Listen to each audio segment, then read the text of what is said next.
Wisp Sports Radio, the voice of women in sport.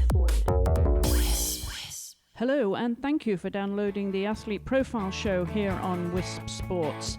This is Season 2, Episode 3. I'm Chris Stafford.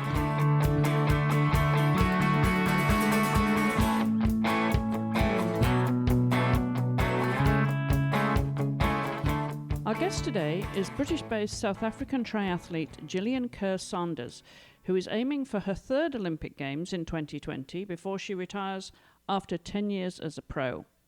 Gillian grew up in Pietermaritzburg and took up triathlon in her youth under the influence of her father and older sister, who both competed in the sport. After competing internationally in age group and junior competition, Sanders put her triathlon career on hold while studying law at Stellenbosch University, where she competed as a 1,500-metre runner. She resumed triathlon competition after graduating as a lawyer, combining it with her legal work.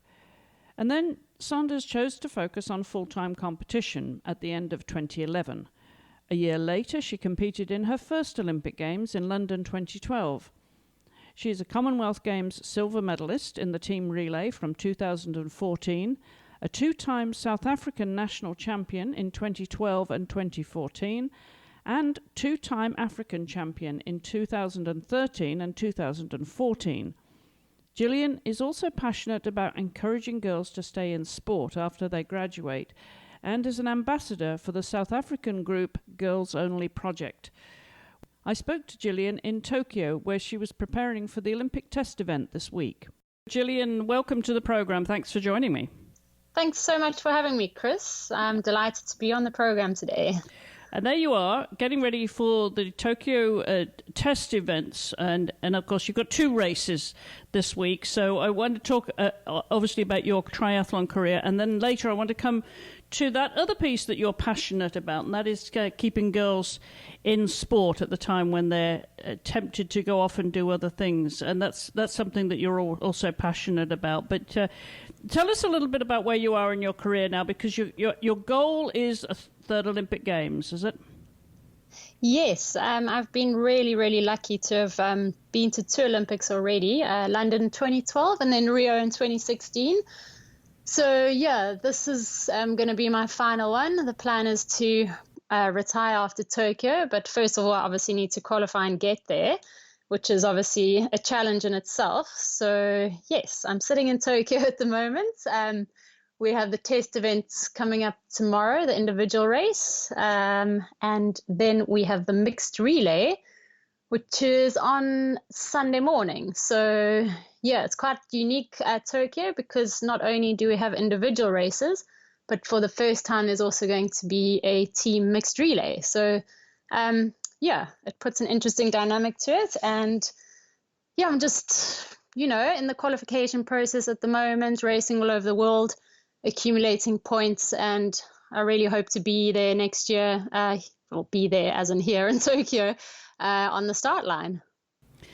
You mentioned that the triathlon now has the team relay, which is an interesting dimension. It seems to me quite a good idea to do that with triathlon, but how do you get selected for that? Even if you qualify for the games and then you get selected as an individual, how do you get selected for the team? Yeah, it's actually a very complex qualification process. So a couple of ways of qualifying a team. The first is if you qualify 2 men and 2 women individually, then you qualify a team. And then as well as that, they have 7 countries who can qualify teams, but the team members also have to race the individual race, if that makes any sense. So it doesn't increase the quota number of athletes on the start list. Every athlete who races the individual could potentially be in a relay team as well. So, yeah, it puts a different spin on things. It is a complex process. We're probably not going to automatically qualify when I say we as in South Africa. So it all boils down to us individually qualifying. So, yeah, at the moment, our 2 boys are probably safe. I'm on the borderline, and we have another girl who still needs to accumulate some more points. So I'm really hoping she can move up the rankings, and then hopefully we'll have a team for the relay. Well, you're in Tokyo, as I say, at a time when there's a lot of test events going on, different disciplines. There's actually a lot happening when it comes to sport. I know judo have their world championships. There's been swimming. There's equestrian test events. There's all kinds of things. Tokyo seems to be the go-to place right now. Obviously, they've got 12 months now to get this ready, and we've heard all kinds of rumours coming out of Tokyo as to what will be ready and what might be questionable, but that happens with any Olympics, as we know. What are your impressions so far? My impressions are hugely positive. The infrastructure here is amazing. They've done an incredible job with our venue. They've built like this massive infrastructure, and I'm told that it's going to be even, larger and bigger next year. But so far, impressions absolutely positive. Everything's run like clockwork. The transport links are incredible. The only issue for us, there was a concern with the water quality and the water temperature. They've done substantial tests. They've assured us the water quality is actually good. It's improved a lot in the last couple of months. They've put a special barrier up, and they're going to put a number more barriers up to make sure the water's clean. That obviously also applies to the open water swimming. And so everything seems to be, on track. And after being here, I'm hugely excited. It's not what I expected, the venue. It's better. And I just hope to qualify and be here, because I think they're going to put on a fantastic show. When you say it's better in terms of the infrastructure then and the facilities, give us a sense of, how well organized they are around that, because this is, obviously something that will reflect on the total competition as to how ready they are 12 months out.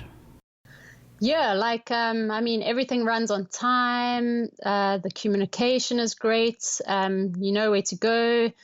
It's easy to access the venue. The area that we're in is the Odaiba Marine area. I think the swimming pool, the tennis center.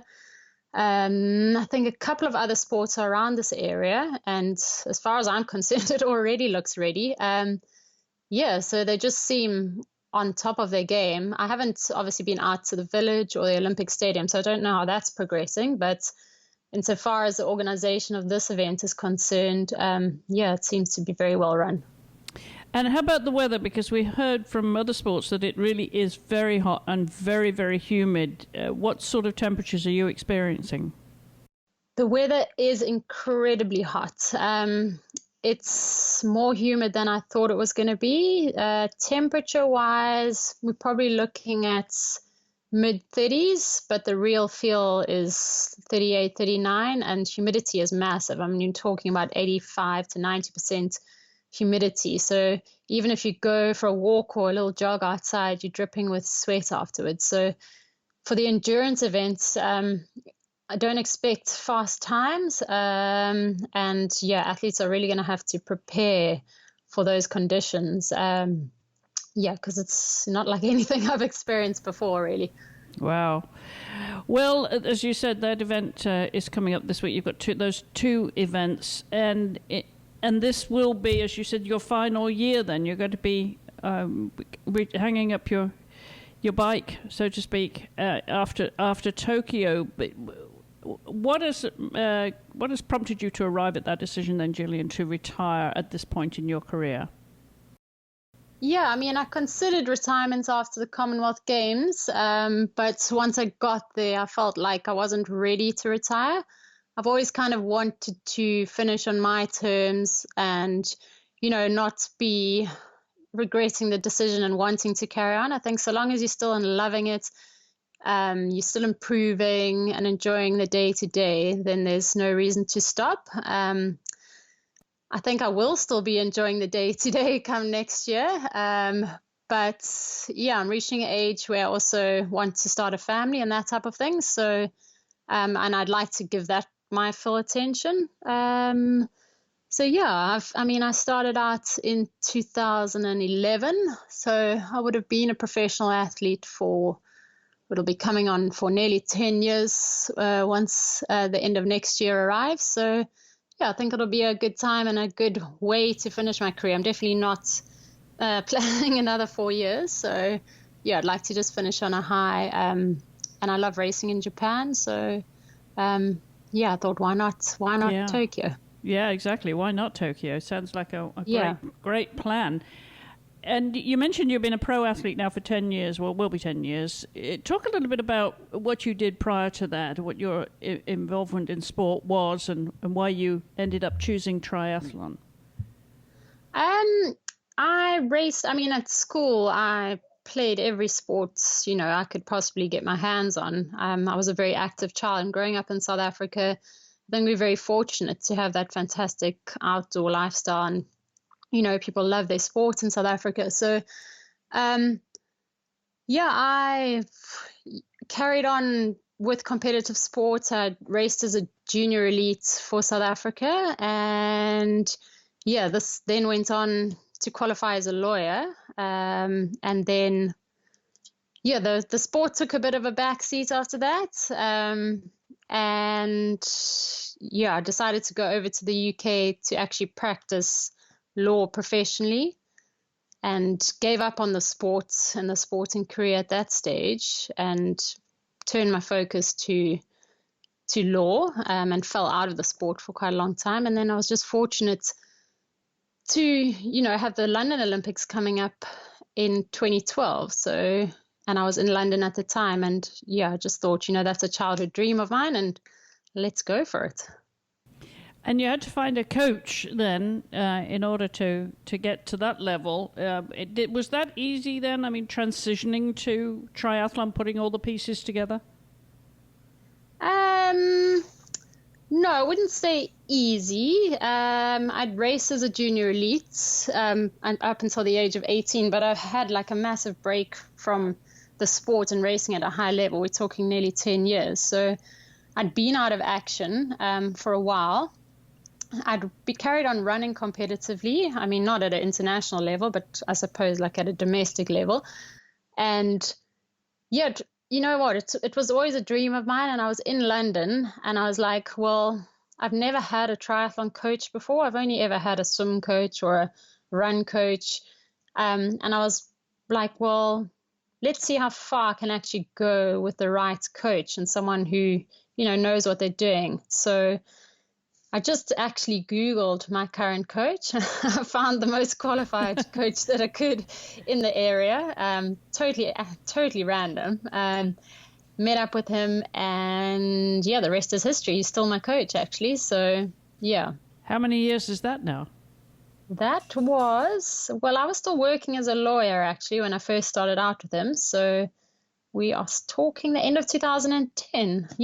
End of 2010.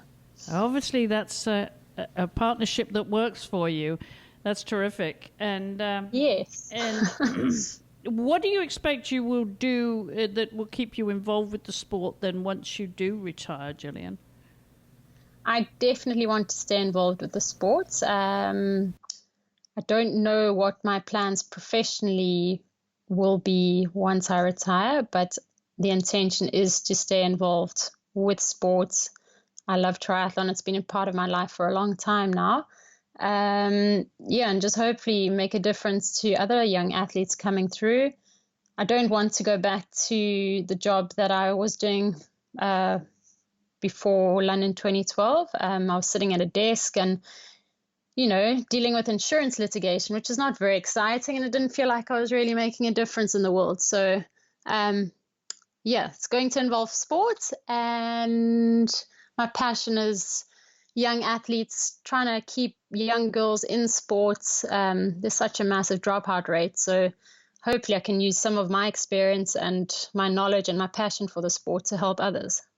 Well, that's transitioned, no pun intended, to our second part of our conversation about keeping girls in sport. Tell us about the organisation that started, that you've become an ambassador for and getting involved with this work.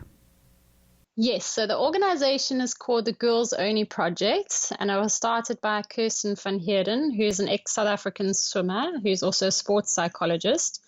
She's done a lot of work with athletes transitioning from professional sports into life after professional sport.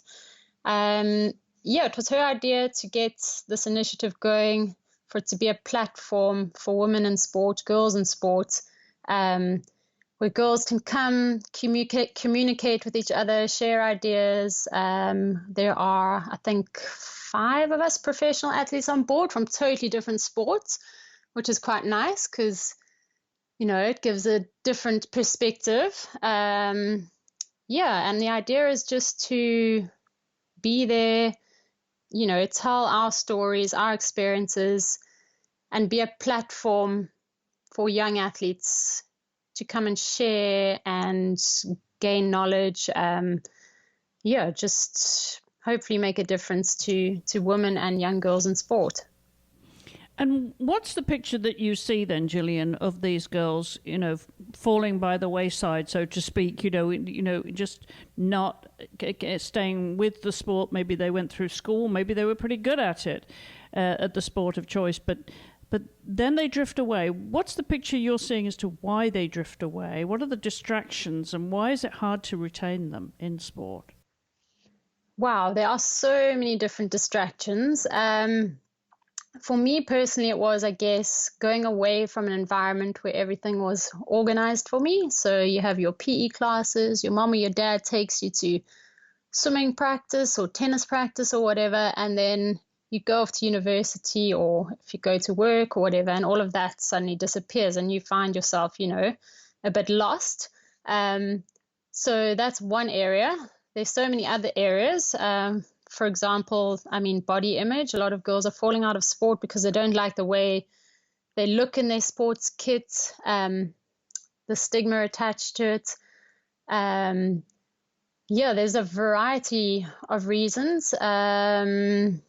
It's just really sad because I think statistic-wise, they say once girls hit the age of 17, nearly half would have fallen out of sport. I think also, girls get to that age and they want to follow a certain career path, that type of thing, and sport, gets put to the back foot, and then I suppose eventually just stops, which is unhealthy.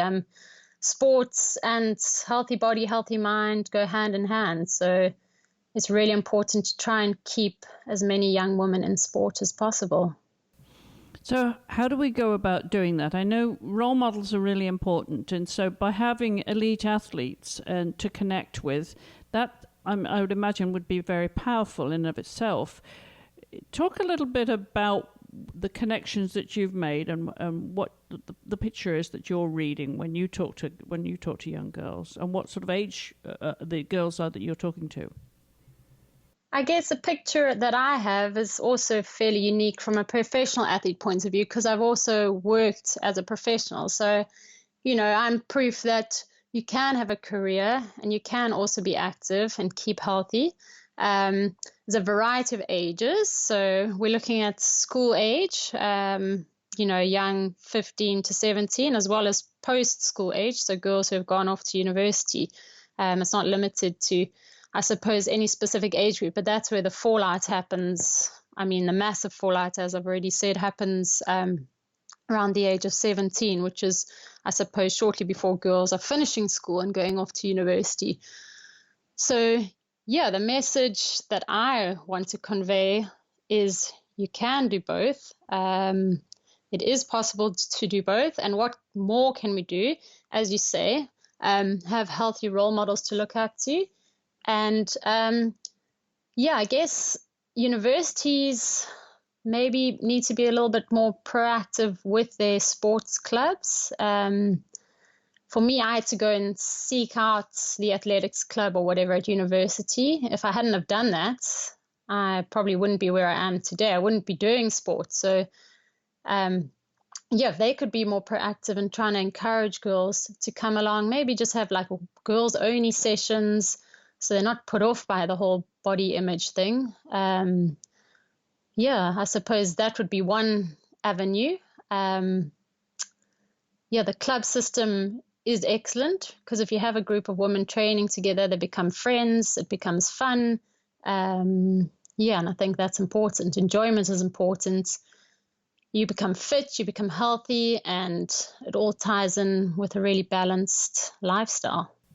I guess it's making it that sort of social environment too, isn't it? Not just the sport, but the sense of community and belonging, and that there are other girls like them, that not sure what they want to do, and whether their love of sport in school is going to carry them through when they get into a career. Are you seeing this from any particular sports and sporting backgrounds, Gillian? I mean, are you looking at the South African picture or the more global picture? I suppose I'm lucky because I have the two perspectives from South Africa as well as the UK. I think the UK is actually worse for dropout rates.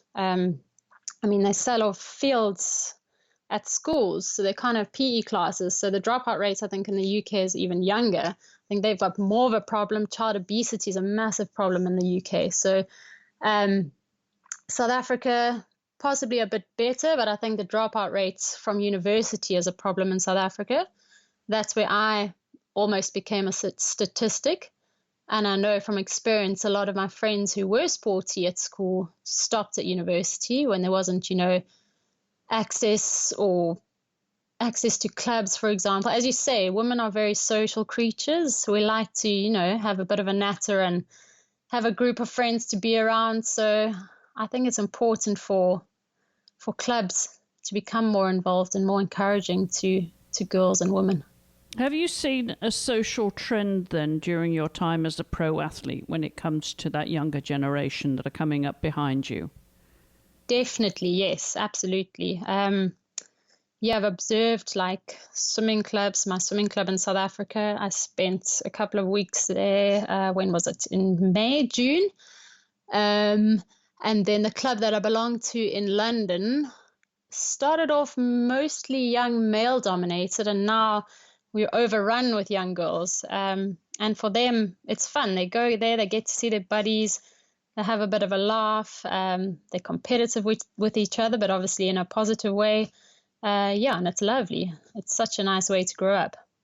Yeah, it certainly is. And obviously anybody who's listening to this, we hope that they're sports oriented in some way. And if they're not, or if they're a parent, then there's ways to keep your girls involved, your daughters, your nieces.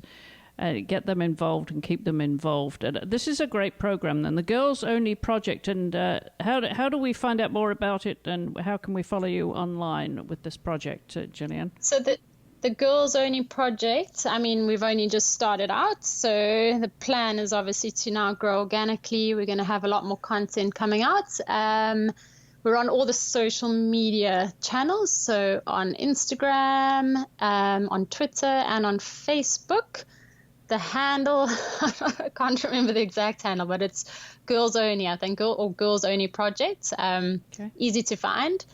And just hopefully a great platform for young women and girls to go on there, share their stories. There's going to be a lot of content on there.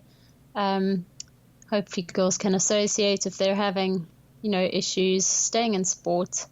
Go on there, get a bit of encouragement, and also other spheres. There's one of the girls, her area is body image. There's just a lot of great content coming out. Is there a website? Yes, there is. I think it's girlsonlyproject.co.za. I'll need to check that though. I should have checked that before I spoke to you. Not to worry, but we'll put links in the show notes with this episode. Then, if we could get the links to the social media and the website, so we'll spread the word for you, Gillian. Brilliant! That's fantastic. Thank you so much. You're very welcome. Well, the very best of luck at the test event there in Tokyo. I hope the race goes well. You fully test the facilities and the race organisers. I think hopefully that's the point of the test event. You put everything to the test, and that you will get back there in 12 months' time to round off your career with 3 Olympic Games. Wouldn't that be super? It would be fantastic, absolutely. So fingers crossed, and hopefully all the hard work pays off, and I'm back here in a year's time. All right, absolutely. Well, let's stay in touch, Gillian, and thanks for taking the time to come on the programme. I really do appreciate it. Thank you so much for having me. It's been great. Conversations from the world of women's sports. This is Wisp Sports Radio.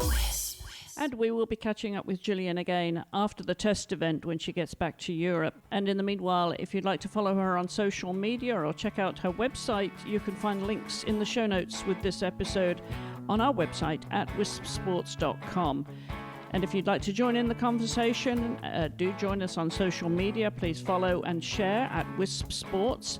If you'd like to contact us directly, do drop us a line to info@wispsports.com if you have any comments, questions, or suggestions about future guests for the show. Until the next time, thanks for listening and helping us turn up the volume on women's sports.